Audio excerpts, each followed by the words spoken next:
The August heat pressed down on Burden Creek like a hand pushing something underwater, and Vera Sinclair arrived on the noon stage with a carpet bag, a sewing kit, and $43 she hadn't told anyone about. She'd answered the advertisement in the Denver Gazette 4 months earlier. Rancher, 38, widower, 2 children, seeking capable woman for household management and marriage. References required. Sentimentality unnecessary. She'd read that last line 3 times. It was the only honest thing she'd seen in a newspaper in 2 years. The town was smaller than the advertisement had implied, which was saying something because the advertisement had said almost nothing at all. One main street, a general store, a church with a leaning steeple, a saloon that didn't bother pretending to be anything else. People watched her climb down from the stage with the particular attention of people who already knew why she was there and had opinions about it. A man named Denton Burke, the one who'd written the advertisement, was supposed to meet her. Instead, a girl of about 10 stood by the post railing with her arms crossed and her jaw set in a way that suggested she'd inherited stubbornness from both sides of the family. "You're the woman from the letter," the girl said. "Not a question. I'm Vera Sinclair. Papa said to bring you to the wagon." The girl turned and walked without checking to see if Vera followed. "I'm Clementine. I go by Clem. Don't call me Clemmy or I won't answer." Vera picked up her bag and followed. Noted. The wagon was at the end of the street. Denton Burke stood beside it with his back to them, talking to a man she didn't recognize. His posture the kind that said this conversation wasn't going well. He was taller than she'd expected, broader through the shoulders. When he turned, she saw a face that had been working outdoors for a long time and hadn't bothered keeping score. "Miss Sinclair." He shook her hand once, briskly, like concluding a business matter. "I'm Burke. Journey was all right?" The last 30 miles were rough. Roads are bad this time of year. He helped her bag into the wagon without ceremony. "We'll talk terms on the way out." The boy was already in the wagon bed, 7 years old, and watching Vera with the solemn attention of someone taking inventory. His name was Fletcher, Clem told her quietly, and he didn't talk much since their mother died. Vera nodded, like this was ordinary information. She'd learned that the right response to grief in strangers was to receive it without turning it into something you needed to discuss. The ride to the Burke Ranch took 40 minutes on a road that justified Denton's comment about conditions. He laid out the arrangement without preamble. She would manage the household, help with whatever needed doing, and at the end of 6 months, they would decide together whether to formalize the marriage or go their separate ways with no hard feelings and a fair sum for her time. "You read the letter I sent," Vera said. "I did." "Then you know my situation. You were a school teacher in Ohio. Husband died of fever 2 years ago. No children, no family money, no prospects in a shrinking town." He said it the way she'd written it, plain and without apology. "That about right?" "That's right." He nodded, eyes on the road. "I'm not looking for something complicated. Neither am I. That was how it started. Not with romance, not with hope exactly, just with 2 people who'd each run out of better options and had the sense to be honest about it." The ranch was bigger than she'd expected and rougher than it had any right to be. The house needed work she could see from 50 yards out. Missing shingles, a porch board that went soft when she stepped on it. Curtains in the front window so faded they'd gone from whatever color they'd started as to a uniform gray. The barn was in better shape than the house, which told her something about priorities. The cattle came first. Everything else came after. Vera didn't complain. She'd lived in worse. She set her bag in the room Clem showed her, a small space off the kitchen with a window that looked out over the eastern pasture, and she started making an accounting of what needed doing. The list was long enough that she had to find a second piece of paper. The first week, she fixed the porch board, scrubbed the kitchen floor until it showed its actual color, and learned that Fletcher would eat anything as long as it wasn't touching something else on the plate. Clem watched her with the watchfulness of a child who'd been disappointed before and was keeping track. "You're not what I expected," Clem said on the 4th day, sitting at the kitchen table while Vera took inventory of the pantry. "What did you expect?" the last one cried when she saw the outhouse. Clem seemed to file this away. "She left after 2 weeks. I'm not going to leave after 2 weeks. You don't know that yet." Vera looked at her. "Fair enough." Denton himself was harder to read. He was up before she rose in the morning and came in after dark, ate whatever she put in front of him without comment, good or bad, and spoke in the careful sentences of a man who'd been alone long enough that conversation felt like a foreign language he was relearning. He wasn't unkind. He was just compressed, the way a person gets when they've been carrying too much for too long and stopped noticing the weight. She found out about the debt by accident 3 weeks in. She'd been going through the kitchen drawers looking for a missing door hinge she'd been told was in there somewhere, and she found a letter instead. She only read the first 2 lines before she put it down, but 2 lines was enough. The letter was from a man named Gideon Alderson, and the words overdue and foreclosure appeared before the end of the first sentence. She put the letter back where she found it. That night at dinner, she asked Denton how long the ranch had been struggling. He went very still in the way of someone who hadn't expected to be found out. Then he said, "Long enough? Is it Alderson?" He set down his fork. The children were quiet in that way children get when they understand something serious is happening, even if they don't know the specifics. "How do you know that name?" "I wasn't snooping. I was looking for a hinge." A long pause. Fletcher looked at his plate. Clem looked at Vera with something that might have been calculation. "The bank sold the note to Alderson 2 years ago," Denton said finally. "Right after Martha died. Timing was." He stopped. "It was bad timing." "How much?" "More than the cattle brought last year. Less than the land's worth, if I could get a fair price for it, which Alderson would make sure I couldn't." Vera had heard of men like Gideon Alderson before. There was one in every county, the kind of man who understood that other people's misfortune was a business opportunity if you were positioned right. They were never obviously cruel. They shook hands at church and bought rounds at the saloon and made sure everyone knew they were reasonable, patient men who'd been forced into unpleasant action by the irresponsibility of others. "What does he want?" she asked, though she already suspected. Denton was quiet for long enough that Clem answered for him. "He wants the south pasture," Clem said. "It's where the water is." Denton looked at his daughter with something that was half exhaustion and half something that might have been pride. "That's the short version, yes." Vera thought about this while she cleared the table. Then she thought about it while she washed the dishes. Then she lay awake in her small room and stared at the ceiling and thought about it some more. She'd come to Burden Creek because she had $43 and a sewing kit and no better options. She hadn't come to get tangled in a land dispute with a man who held paper on a failing ranch. But she was also practical, and practically speaking, if the ranch folded, her 6 months became nothing, and she went back to having $43 and a sewing kit somewhere even less promising than a small town in Colorado. More than that, and she was honest enough with herself to admit this, lying in the dark. She'd spent 2 days in that house, and already something in her had recognized it as a place worth keeping. The way the morning light came through the eastern window. The sound of Fletcher laughing once, unexpectedly, at something the cat did. Clem teaching herself to bake bread using a recipe she'd found in her mother's handwriting, following each step with a furious concentration that broke Vera's heart a little. She fell asleep with the beginning of a thought and woke up with the rest of it. Gideon Alderson came to the ranch the following Saturday. Vera knew he was coming, because she'd heard Denton tell the hands to make themselves scarce, which was the kind of instruction that meant a conversation where witnesses were inconvenient. She stayed in the kitchen. She made coffee. She listened. Alderson's voice carried easily through the thin walls. He was a smooth talker, the kind that never raised his voice because he'd never needed to. He reminded Denton of the payment schedule, which Denton already knew. He expressed his regret, which he didn't mean. He mentioned, as though the thought had just occurred to him, that there was a way to make the whole situation more manageable, more mutually beneficial, if Denton were open to a conversation about it. "I'm listening," Denton said. "The children need stability, continuity." Alderson paused in the way of someone who'd practiced his pauses. "I lost Margaret 2 years ago myself. I understand what it is to run a household without a woman in it, which is why I have a proposal." Vera set down the coffee pot. "I have a niece," Alderson continued. 22 years old, sensible girl, good family. I think she and you might get along well. And in the context of that kind of family connection, I'd be willing to restructure the note considerably." There it was. Vera had heard enough. She picked up the coffee pot and walked out of the kitchen. Both men looked at her. Alderson was exactly as she'd imagined him. 50s prosperous, the kind of man who'd learned that the appearance of generosity was worth more than generosity itself. "Vera Sinclair?" she said, offering her hand. "I'm the housekeeper, Alderson." He shook it, reassessing her. "I wasn't aware Burke had hired help. I arrived 3 weeks ago." She poured coffee into the cups on the table without being asked, the way a woman who belonged in a house pours coffee. "I didn't mean to interrupt. I just thought this conversation might go better with something warm."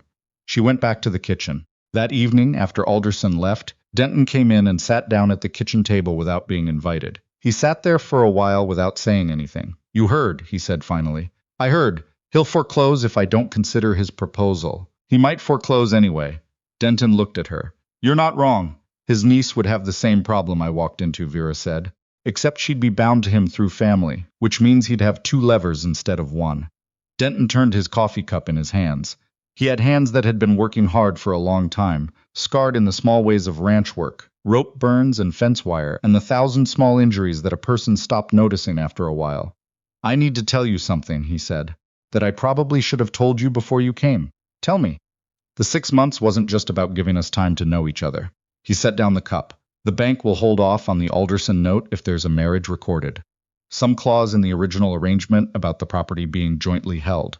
I found out after Martha died. By then," he stopped. "By then it was too late to use it for what I wanted to use it for." Vera understood. "You need a wife on paper. I need a wife, not just on paper." He met her eyes, and she saw something there that she recognized because she'd been avoiding it in herself for 3 weeks. "But yes, the timing is. I should have explained before you came. I didn't know how to write it in a letter without it sounding like I was asking you to come out here as a transaction." "Isn't that what you were doing?" "Yes." He didn't flinch. "And no, both things." Vera stood up and went to the window. The pasture was gold in the evening light, the kind of gold that August made when it was finishing its work for the day. She could see why Alderson wanted the water rights. She could see why Denton wasn't willing to let them go. "I want to see the ledgers," she said. "What?" "The ranch accounts. All of them. I want to see where things actually stand before I decide anything." She turned around. "I kept books for the school district in Ohio for 4 years. I'm not sentimental about numbers." He brought her the ledgers. She spent 3 nights going through them. The picture that emerged was bad, but not quite as bad as she'd feared. The drought 2 years ago had hit the cattle hard, the same drought that had taken 2 of the hands and driven down prices at the same time. Then Martha's illness had cost more than they'd had, and the combination had pushed Denton into borrowing against the land, and then the bank had sold that paper to Alderson, who'd been circling the Burke property for years with the patience of someone who'd learned that waiting cost him nothing. But there were also things Alderson didn't know. She found them on the 3rd night, tucked into the back of a ledger from 4 years ago. A parcel of land outside Burden Creek proper, purchased in Martha's name, a small square of ground on the north side of the river that had never been connected to the main ranch in any of the paperwork Alderson held. It wasn't much, but it was something. She brought Denton the ledger at breakfast. He looked at the page for a long time. "Martha bought it," he said. "I'd forgotten. She had some money from her family when we married, and she used it. She said she wanted something that was just hers." He looked up. "I never thought about what happened to it legally." "It's not in any of the Alderson documents," Vera said, "because it was never part of what you borrowed against. It's free and clear." She sat down across from him. "I don't know what it's worth, but I know a lawyer in Denver who handles property questions for women. I wrote to him last week." Denton stared at her. "You wrote to a lawyer. I wanted to understand the options." "On my behalf, on our behalf," Vera said, and then stopped, surprised by her own word. "If you want it to be that." Something shifted in his face. Not dramatically, not the way things shifted in stories. Just a small thing, like a door that had been stuck opening an inch more than it had before. "I want it to be that," he said. Alderson came back 2 weeks later. He came with Sheriff Pratt, which was the kind of move that told Vera everything she needed to know about how patient Alderson's patience actually was. The sheriff looked uncomfortable, the way lawmen looked when they'd been asked to do something that was technically legal, but felt wrong in the specific way that only things done to people who were already struggling managed to feel wrong. Vera was on the porch when they rode up. She'd been shelling beans, and she kept shelling them. "Mrs. Burke," Alderson said, and the title landed between them like something he'd thrown to see if it would stick. "I'm not Mrs. Burke yet," Vera said, "though I expect that'll change." She looked at Sheriff Pratt. "Morning, Sheriff. Miss Sinclair." Pratt tipped his hat. He looked like he'd rather be somewhere else. "We're here on a matter of the debt owed," Alderson said, not bothering with his careful voice now. "I've been patient, Burke. I've offered options. But the note is past due, and I need resolution." Denton stepped out from the barn. He'd seen them coming from a quarter-mile out, Vera knew, because she'd told him they were coming. She'd seen the dust on the south road 20 minutes ago and recognized it for what it was.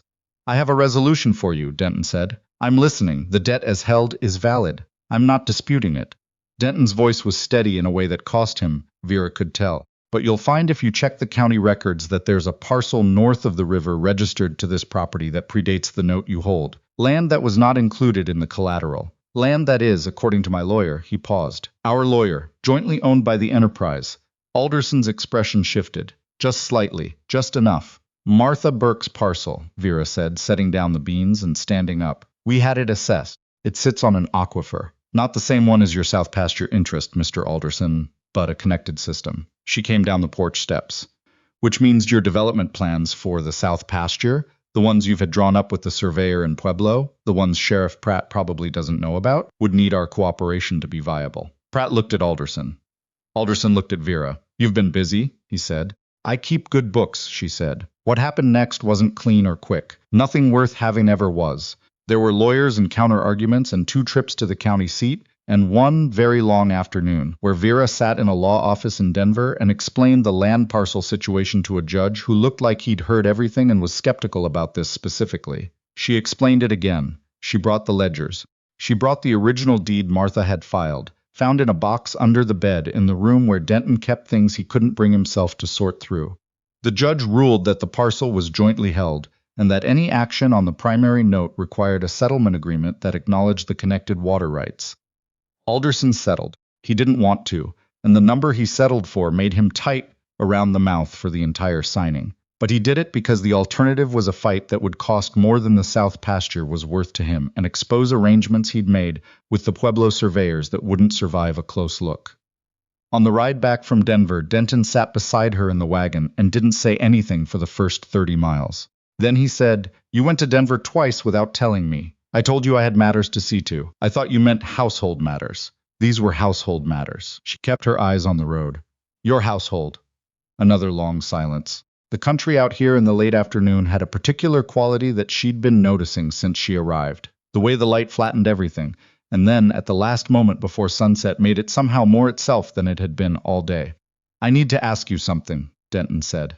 Ask, why did you do this? You could have, when I told you about the clause, about needing a wife to hold the bank off. You could have just done that. Just sign the paper and let me handle the rest. He paused. You didn't have to go find lawyers. Vera thought about that for a moment.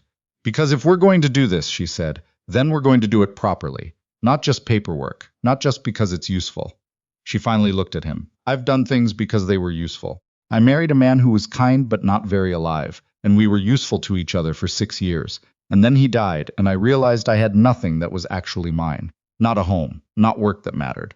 Not even very many memories that felt like they belonged to me, instead of to the shape of the life we were supposed to be living. She looked back at the road. I'm not interested in doing that again. What are you interested in? Building something real, even if it's hard, even if it doesn't look like what I expected. A beat. Even if it involves a man who put an advertisement in the Denver Gazette that said sentimentality unnecessary. He made a sound that took her a moment to identify as a laugh. She hadn't heard him laugh before. It changed his face in a way that she filed away without deciding what to do with it yet. That line was my brother's idea, he said. He thought it would weed out the wrong sort. It almost weeded out me. Almost, he said. They married 6 weeks later in the Leaning Steeple Church. With Clem in a dress, she'd altered herself using skills she'd been quietly learning from Vera for 2 months, and Fletcher in his good shirt that was already too small for him, and the lawyer from Denver who'd handled the land question standing as a witness because Vera had no family to bring, and he'd said he was passing through anyway, and might as well make himself useful. It wasn't a large wedding. It wasn't a romantic one, exactly.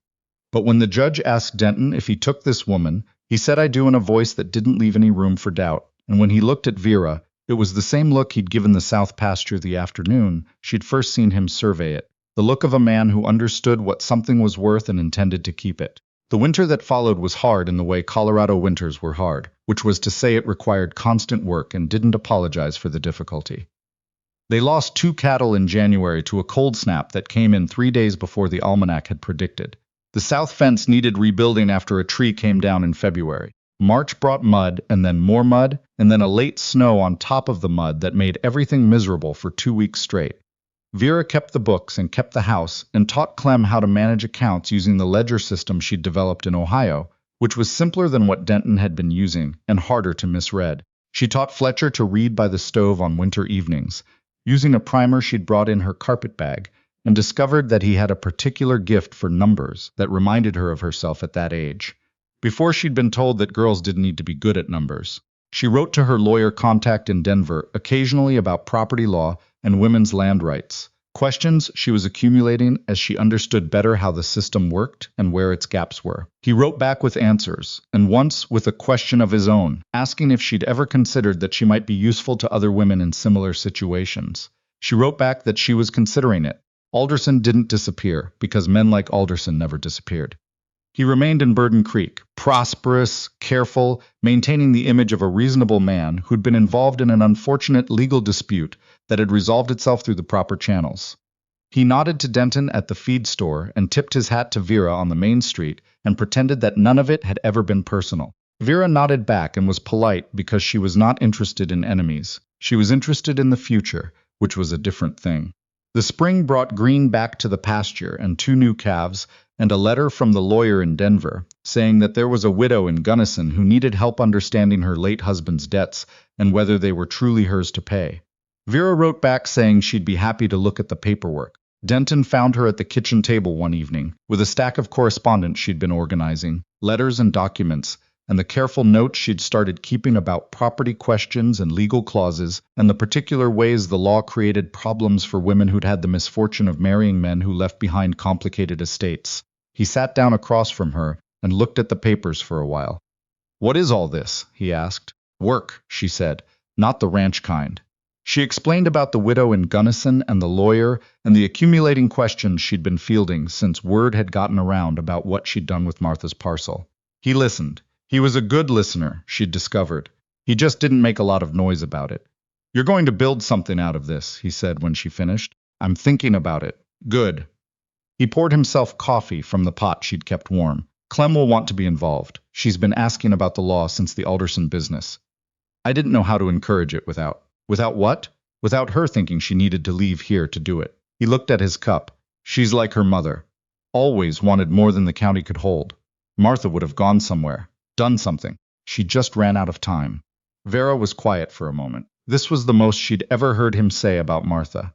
She treated it the way she treated all the meaningful things he said carefully, without making it into something that required a response he'd have to manufacture. "Clem doesn't have to leave to do more than the county can hold," Vera said. "That's the whole point of building something here." He looked at her across the kitchen table, the lamp between them, the night outside the window, dark and enormous and ordinary. "I didn't expect you," he said. "Any of this. I put that advertisement in the paper because I needed someone capable, and I was out of other ideas. I wasn't expecting." He stopped. "I don't have a good word for what I wasn't expecting. You weren't expecting someone who'd go find lawyers and dig through your dead wife's financial records." Vera offered. "No." The corner of his mouth moved. "I wasn't expecting someone who'd fight for this place like it was already hers." "It is already mine," Vera said. "That's how I work. I'm either in or I'm not, and if I'm in, it's mine. I'm not interested in the in-between." He reached across the table and put his hand over hers, just for a moment the way he did things, directly and without decoration, and then he picked up his coffee and stood up. "I'm going to check the north fence before dark," he said. "I know," Vera said. "There's supper in the pot when you get back." He went. She listened to his boots on the porch, then the yard, then silence. Outside the window, the sky over the pasture was doing the thing it did in early spring, that particular blue that seemed to exist only in Colorado, and only for about 40 minutes before it became something else. She watched it and thought about the widow in Gunnison, and the ledgers stacked on the table, and Clem asking about the law and Fletcher's gift for numbers that no one had known about until she'd thought to look. She thought about what Catherine, the woman who'd helped them with the Alderson settlement, a rancher east of town who'd witnessed the final signing and said, watching Vera organize the documents, "You've been doing this your whole life and didn't know it," had said to her afterward. "The worst thing they can do is make you believe the walls are permanent. Most walls aren't. They're just expensive to move." Vera picked up her pen and started a letter to the widow in Gunnison. She wrote, "I've seen what you're describing before. The debt as presented is not the debt as it exists. Let me explain what I mean." The letter took 3 pages. When she finished, she sealed it and set it by the door for the morning post, then went to check on the stew, then went to call Fletcher in from wherever he'd gotten to, then sat down to wait for Denton to come back from the fence. It wasn't a large life. It wasn't what she'd imagined when she'd been young enough to imagine things. But it was hers, chosen piece by piece with both eyes open, built on ground that no one had given her and that no one could easily take. That, she'd learned, was the only kind worth having.